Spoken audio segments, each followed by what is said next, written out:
Another thing I think I encountered a lot too was that, if someone decided that an hour was their thing for cardio or whatever they were going to do, and they didn't have an hour, they didn't do anything, right? And that's the biggest mindset shift I find too. It's like, you know what? Even if you have 10 minutes, even if you have 5 minutes, do something. Yeah. It makes a big difference. And we don't think that it does, but it actually is very helpful to do it in smaller increments if that's all you have.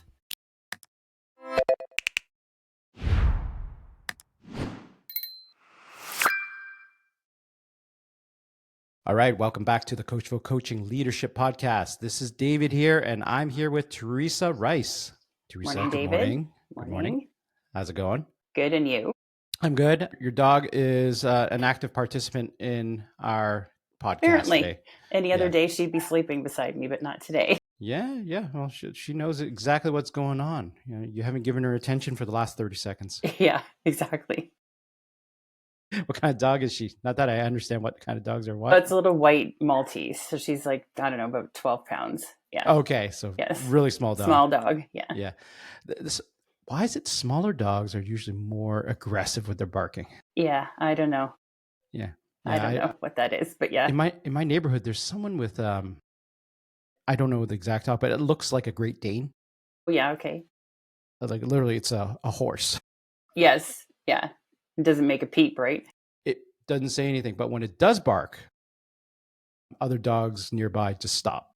So it rarely barks though. Yes. Commands a presence. All right. So today we're not talking about dogs particularly. No. So Teresa, why don't I give you the mic for 30 seconds to introduce yourself and what you do? Sure. Thanks, David. Okay. I'm Teresa Ryce. I'm a women's health coach, and I specialize in sustainable weight loss for women over 50 through personalized nutrition and lifestyle plans. And what that means is we just not only look at nutrition, we look at movement, sleep, and stress management. And I want to empower you to get off the yo-yo dieting cycle and keep the weight off for good. All right. Keep the weight off for good. Sustainable.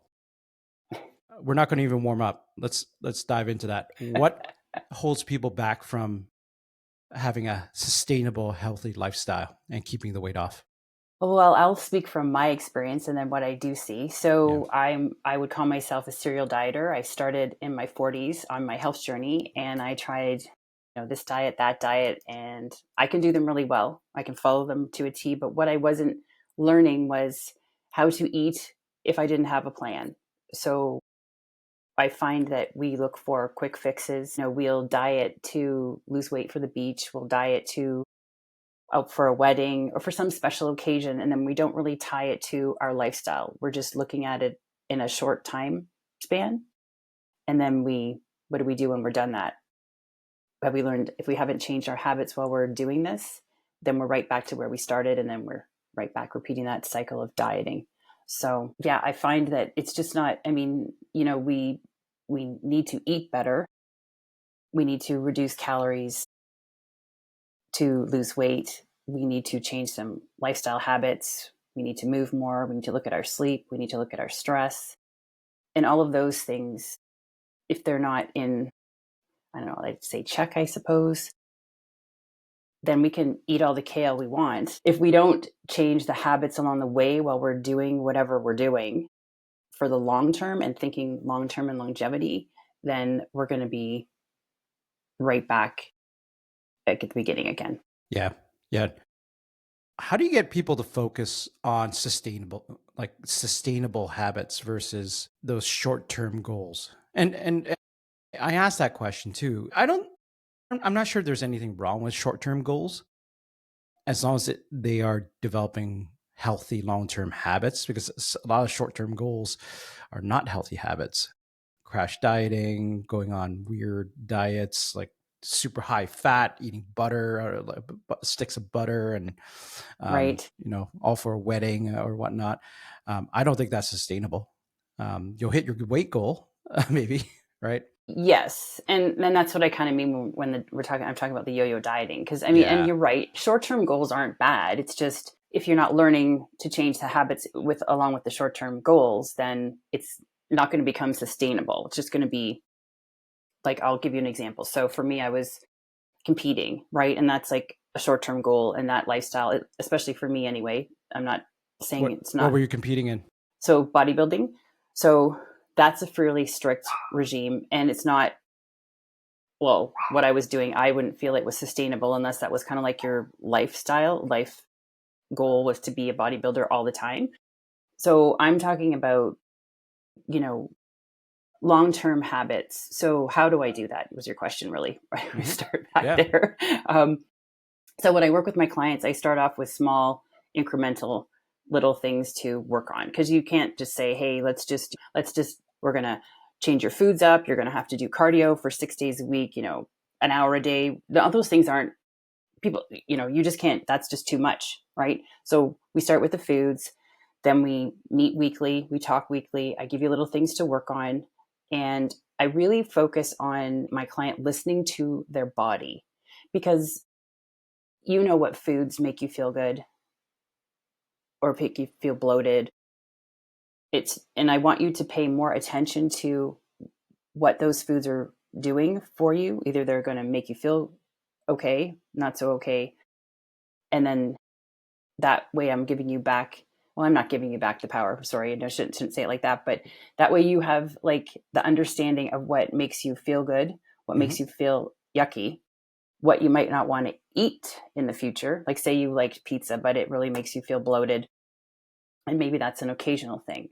Yeah. So I mostly work on getting you to listen to yourself so that you own the foods that are going into your body. You own what makes you feel good.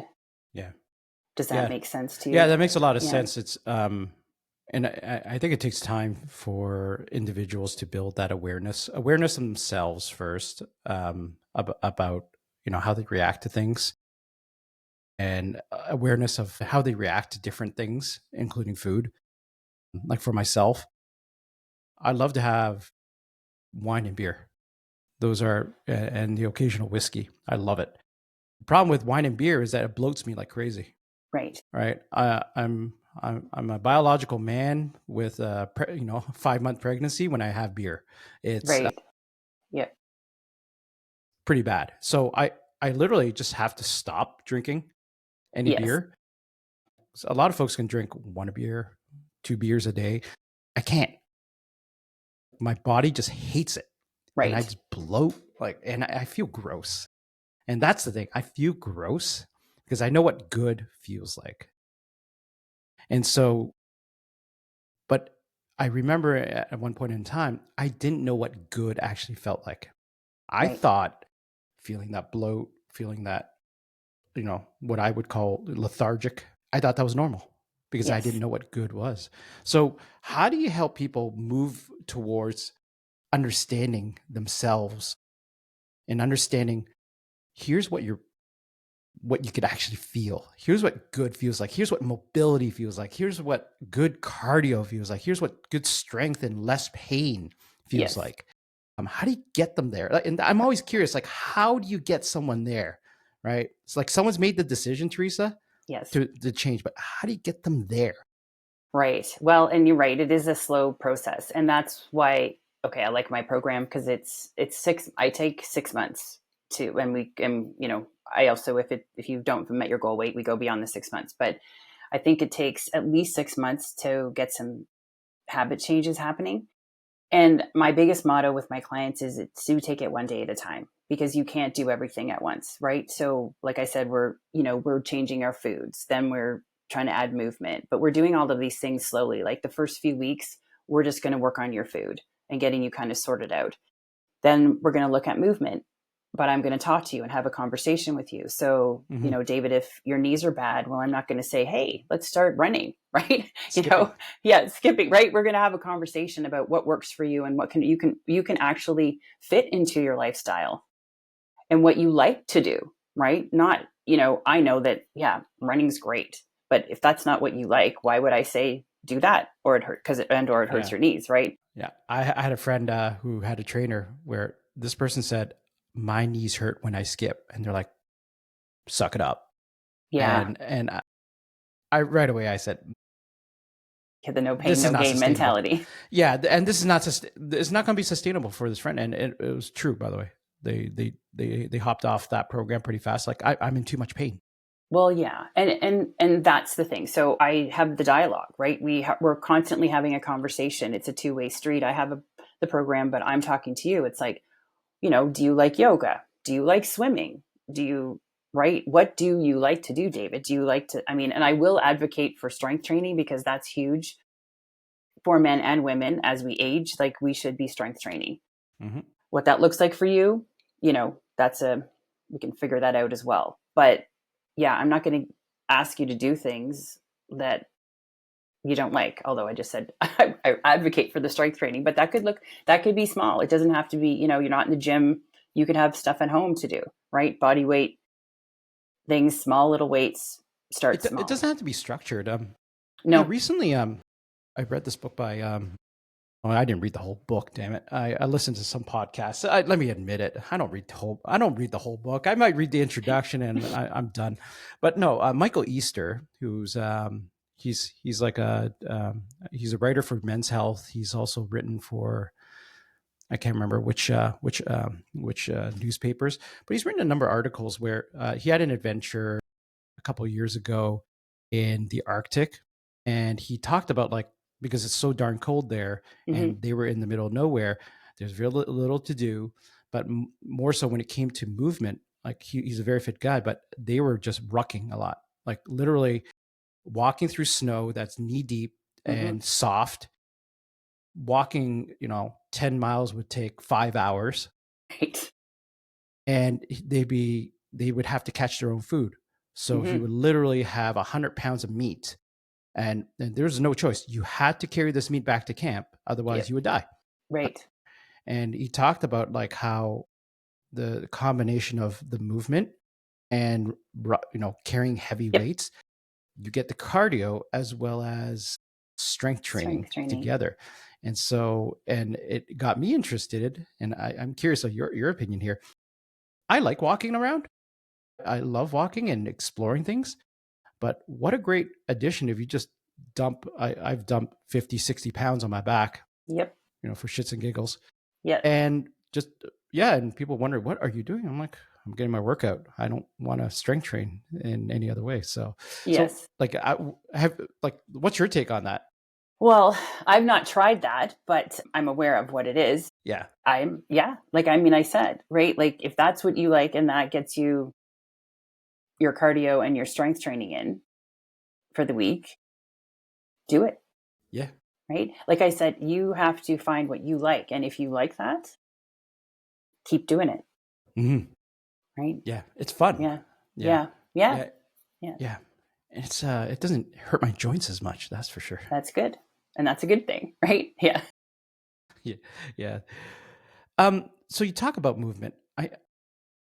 I see, I'm around a lot of people because I have an office job. So I'm around a lot of individuals who are office bound individuals. They are Yes. not out in the field working very often. And I'm curious your thoughts on, like, your client base. Do you see a lot of that, like office workers? Yes. I Yeah. used to be one too. I Yeah. not, yeah.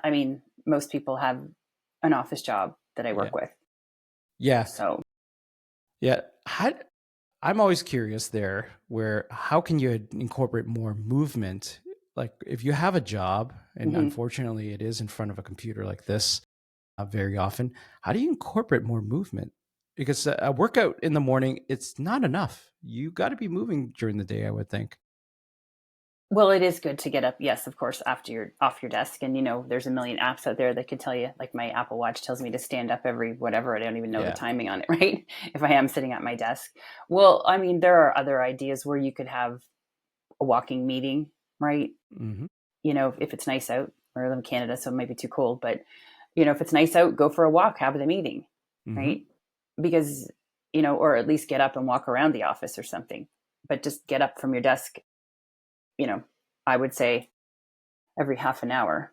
I'm not sure Mm-hmm. there's some numbers on it, but I don't know them. I can't remember off the top of my head. But if you're just getting up or setting a timer on your watch, or your phone, if you don't have a watch that does that, just to at least get up and move. Like, I work from home and I am at my desk, but I probably get up, every 30 minutes at least Mm-hmm. to grab a glass of water or something like that. Okay. But Yeah. there's just, we used to do walking meetings, right? Yeah. Go outside, which is good for you too. Mental break, there's all kinds of good things other than just the walking. So, yeah. Yeah. Walking meetings were one of the funnest. I Mm-hmm. thought when I used to go to the office much more, Yeah. and I was around folks, like very healthy folks, fortunately. And Yeah. if we could just walk and talk, it was a lot of walk and talk. And what And I it gets your creative juices going too, it does, right? Yeah. yeah. And what I do attempt to do on a daily basis is like for folks I'm very comfortable with, and we don't need to share anything on the screen to talk about something. Yes. I've actually just in the past few months I set a default.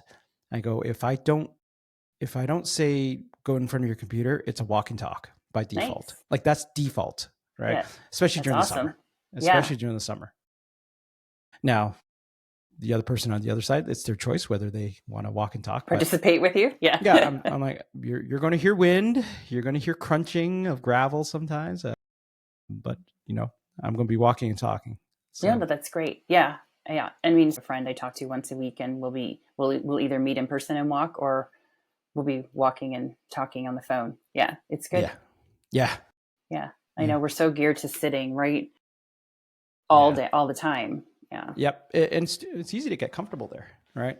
It is. And I mean, part of it too is, if you do have one of the, let's face it, sitting at a desk all day, working in a corporate environment, all of that stuff, it's draining, right? So the last thing you want to do when you get home is move more, Mm-hmm. but it's almost like I don't know, oxymoron. The more you move, the more energy you have. So if you actually just went for a walk, even if you did the 10 minutes after dinner, it doesn't have to be long.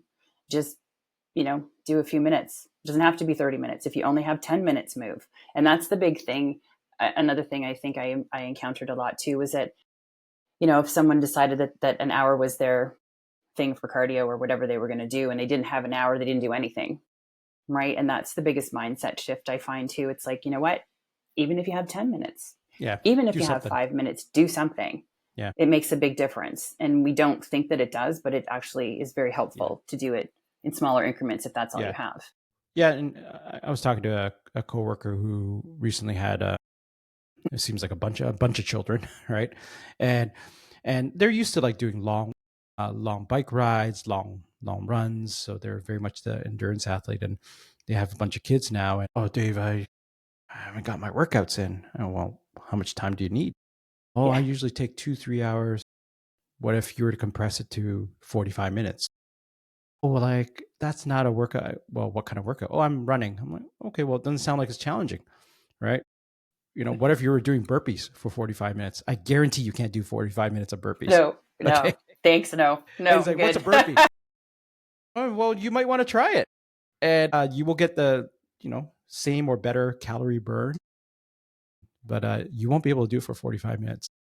You will be absolutely trashed within the first few minutes. Yeah. And then you realize I'm doing this too fast.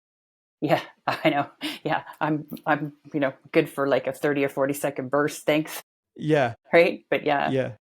So what? Yeah, but it is right. It's like a mindset thing. So if you can't do it for that long, you don't do anything, which doesn't make sense to me because, you're doing anything when you could be doing a little bit of something. Yeah. You could maybe, 2 to 3 hour runs. Yeah, that's a big thing. And I know those are, if you're training for a marathon or whatever you're doing endurance wise, you need to do that length of a run. But you're right, break it up into 45 minutes, at least to keep yourself, kind of in the zone, like, not losing your endurance, even if it's only 45 minutes. Yeah. Yeah. What about yourself? Like what, why did you switch careers and decide to focus on specifically women over 50, their health? Okay, that's a big loaded question. So I'll back you up so my journey started when I was 40. I saw pictures after my 40th birthday party. I was sitting next to my friend who was super fit, and I was like, okay, you need to do something. So I started, I can't remember now. What did I start with? I don't know. Maybe it was Weight Watchers. Anyway, joined the gym, right? Felt horrible. My first trainer said to me, I couldn't do a sit-up. And I couldn't, right? Like, just the regular old, you remember I don't know, when in school we had to do those gym things, right? All the way up, all the way. All the way down. And I couldn't do it. She's like, you can't do a sit up. But I thought, well, that's really motivating. Thank you so much. And you're right. I changed trainers, right? Because I thought, well, okay, listen, I'm just starting at the bottom and you need to be encouraging me, because if I even could only get up a little bit. Anyway, so that started the journey. And then moving along, I was up and down in there doing God knows what diet, this diet, that diet. Mm-hmm. And then I went to a private gym. And again, I followed a food plan. I was really good at it, super diligent, lost a ton of weight. Was looking around in that gym and there was other ladies who were really fit, like, I mean, ripped. And so I said, oh, what are they doing? And that's when I started the bodybuilding. Did I think 5 of those? Anyway, somewhere in there, I was not happy with my career. I'd been in corporate for 30 years and I was like, all right, I need a change. Yeah. I thought, you know what? I like this environment. I like working out. I like, lifting weights. Why not move into being a personal trainer? So I started there. And then I did that for a while. But everything that I did, and then, I did neuro-linguistic programming, I did holistic nutrition, just to sort of figure out what it was I wanted to do. But at the end of the day, it kept coming back to the food. So I thought, I didn't want to be, I didn't want to be a weight loss coach. But I was like, okay, you know what? That's what people need, right? They need some weight loss. They need some help with, and over 50, because I'm the other side of that, right? So, and that's where we seem to kind of, start gaining weight because of menopause. And so we start going, what the hell is happening to my body? So I thought, and there's transitions happening, right? You're over 50, you might be older kids, right? Aging parents. It's not just about the nutrition. We need to look at the stress management that's going on, and then your sleep, because those also impact weight. So I kind of ended up in that zone and I love it. I mean, I have to tell you, like, when I see someone have a breakthrough, when they're, they're listening to themselves and they're not beating themselves up because, okay, maybe they had, right, the candy, whatever. So you had the candy and you moved on, right? And being able to be okay that you had the candy and not feeling like you're a horrible person, because that's how we, mentally go, oh my gosh, I had the cake. I feel like shit. I'm going to keep eating more cake and I'm going to go down this rabbit hole where it's just like, you know what? You had the cake, move on. Let's just keep moving on.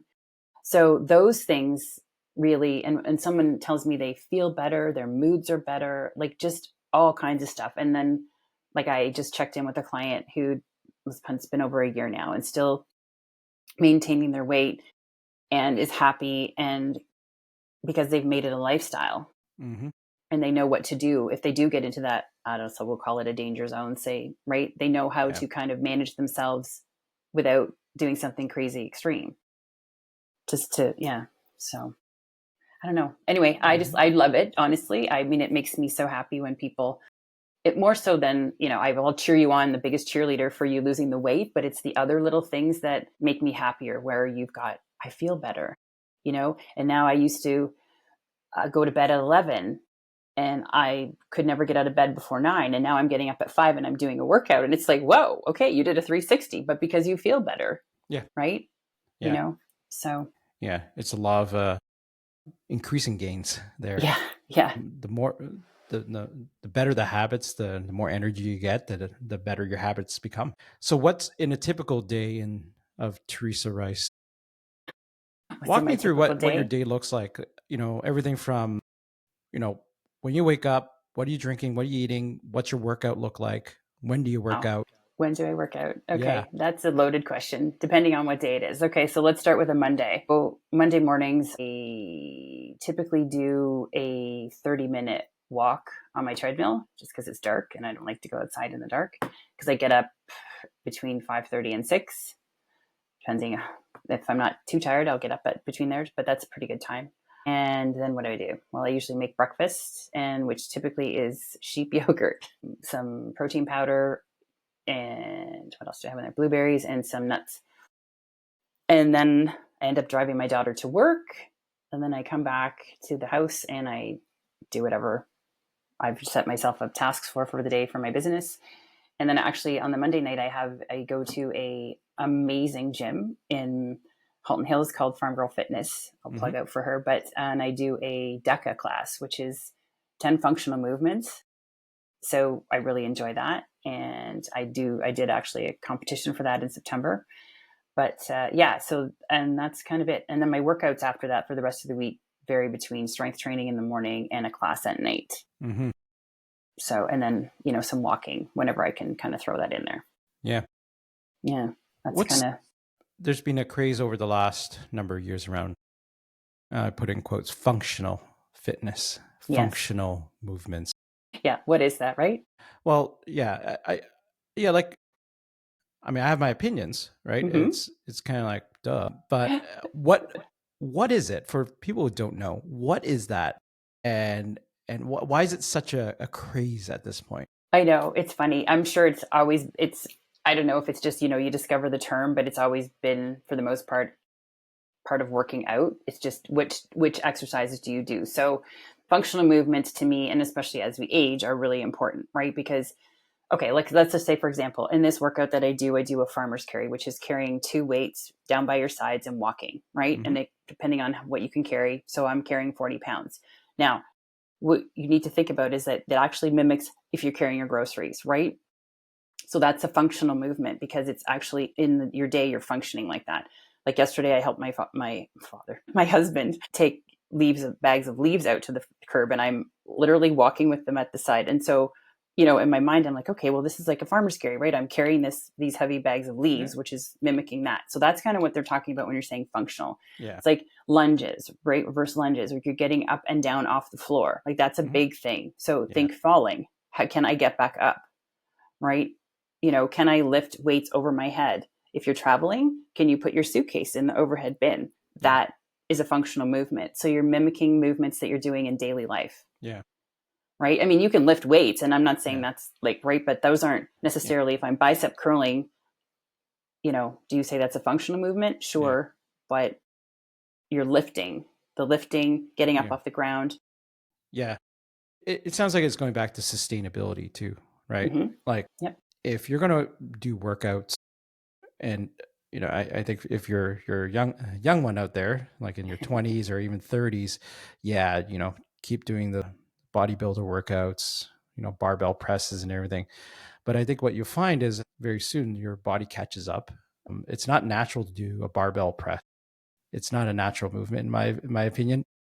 You could really irritate those shoulders using a barbell. Like it's such a if you're solid. not doing it correctly, yes, Of course, you can. I know you disagree with me here, for sure. Well, I'm not necessarily disagreeing. I mean, it is like, an overhead press is a functional movement, however you end up doing it, right? It's just that you need to be mindful of shoulder mobility, and I mean, there's different things that go on. So it's like you need to be, your shoulders need to be warmed up. You need to do some mobility work on them, as well as strength training, right? Because that's all part and parcel of keeping your one and only body that you have functioning.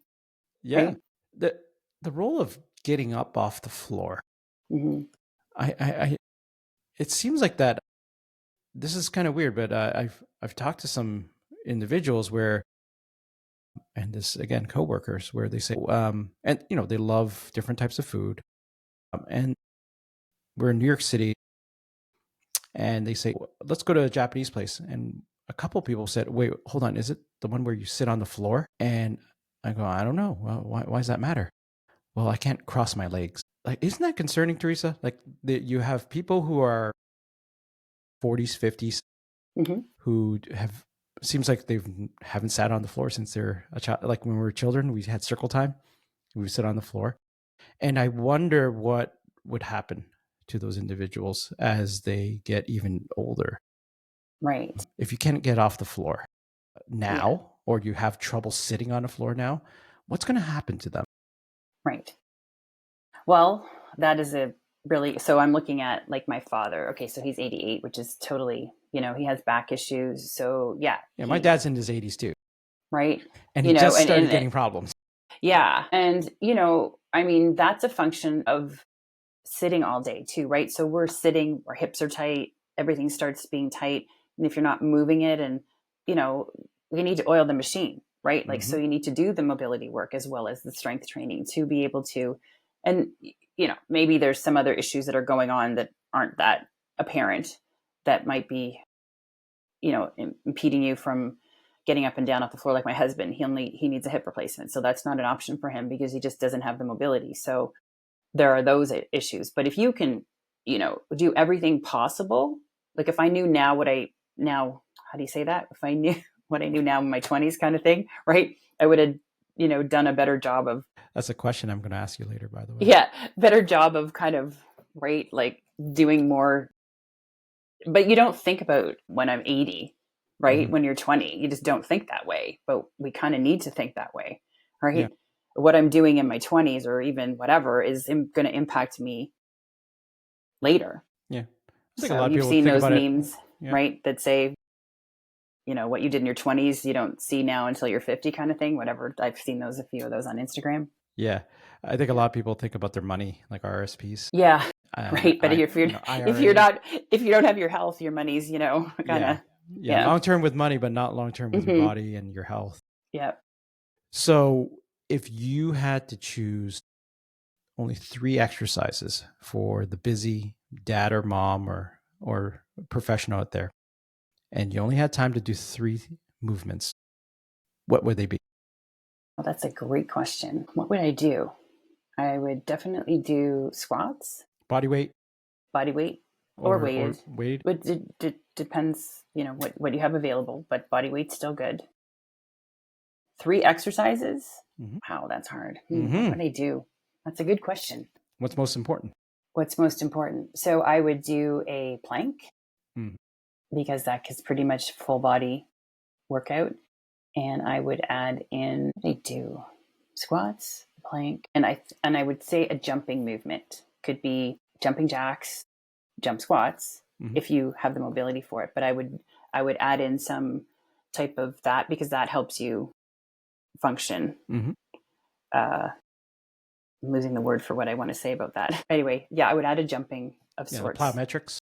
Yeah, right, because that's a good bang for your buck. I think I would do those 3 if I only had to do that. Yeah. Sounds like it's perfect for the individuals who travel a lot too. And you don't necessarily have time to walk into the traditional gym. What do you do, right? So yes, yeah, stretching. What do you think about that? Like, what would you do for stretching? I'm very interested in this. What your take is? The stretching thing is always, as much as I say to people, it's something to do. I do struggle with it. I have to be honest. I mean, I'm better about it now than I was before. I'm good at doing a warm up now before my workouts. Just, nothing crazy. And then, yes, I'm very aware now of stretching. And I actually was looking at adding more mobility work just on a different day, even for 10 minutes. Somewhere else, because I'm noticing, my hips are a little tighter. Stretching is okay, but I think I need to do a bit more mobility on those. So there's all kinds of things to do, right? But again, if you can find 5 minutes, 10 minutes, right, you can add them to your day. Do something. Right, do something. So I think you foreshadowed a question I was going to ask you in this. Knowing what you know now, if you had to go back to advise the Teresa Ryce of before, what would you say to her? Wow. So that's a loaded question. But okay, so I had really bad habits in my 20s, smoking, drinking. I didn't really work out per se. I mean, I worked at then I still was at the same place, but I worked at a fairly stressful job, and my favorite lunchtime item was dill pickle chips and a Diet Coke.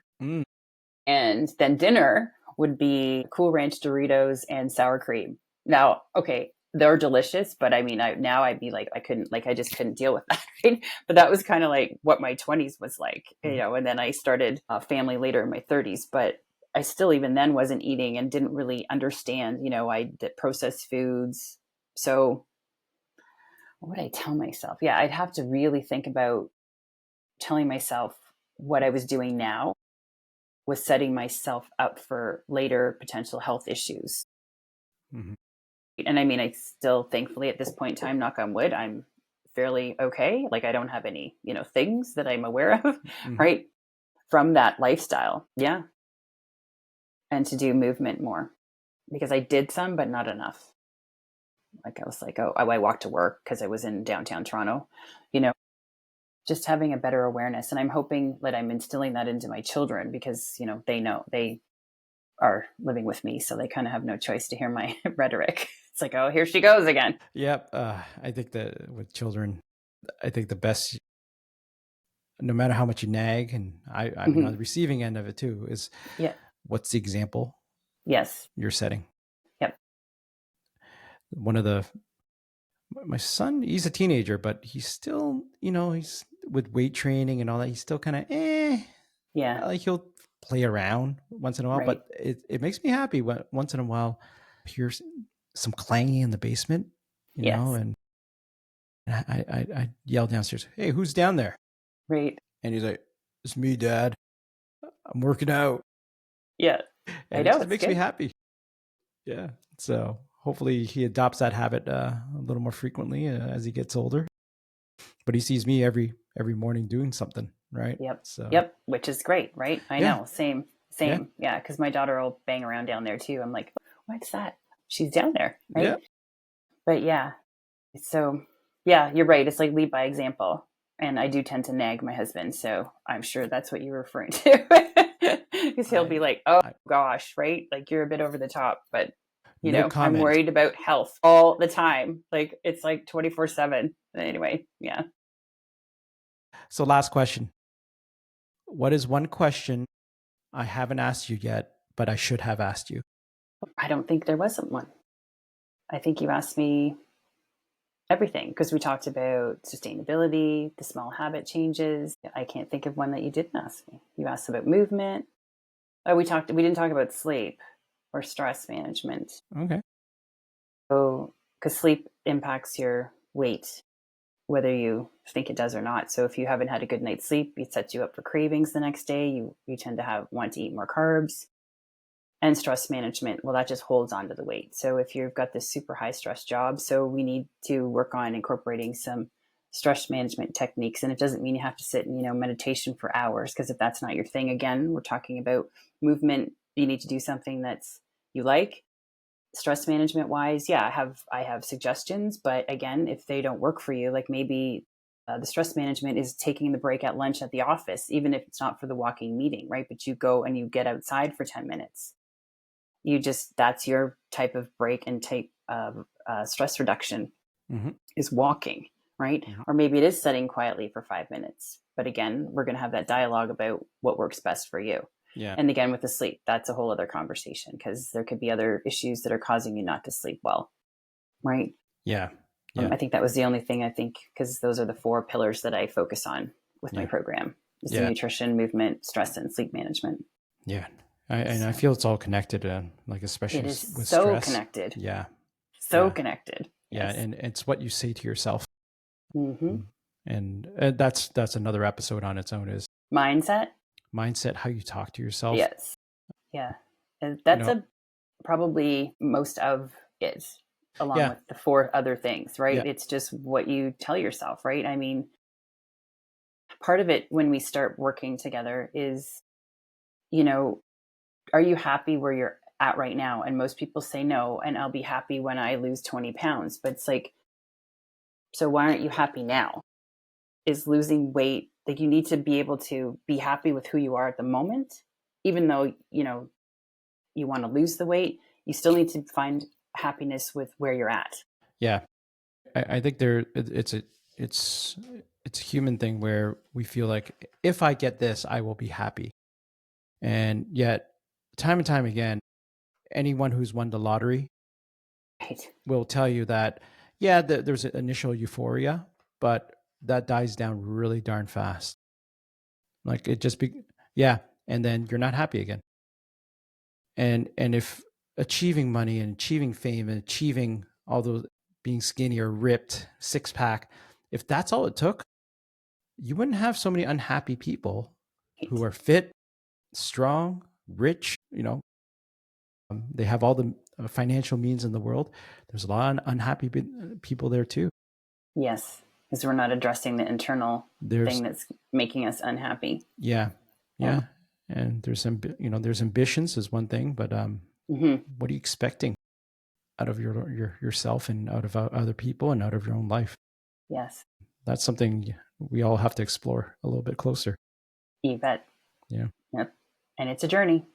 It's a journey. It is. That's a Yeah. podcast on its own, Teresa. Yes, it Yeah. is. Well, Teresa. That's for another day, David. Yeah. Well, it's been 40 minutes. Wow, that's great. Yeah, like I said, you said time would fly. Yes. I told you it would fly by. Yeah, exactly. All right. Okay. If people want to look for you, we will Yes. put all this information in the show notes and on all the Okay. socials. But if Right. they want to find you, what's the best way to find you? Instagram, it's my name, teresa.ryce. Everything is like my handle is my name, so you can find me easily. And same with Facebook. I have a coaching page, and my website is my name as well, teresaryce.com. Okay, Rice with a Y. Rice with a Y, yes. All right. All right, Teresa. All right. Well, thank This you has very been much great, for making David. the time today. Yes, thank you so much. Okay.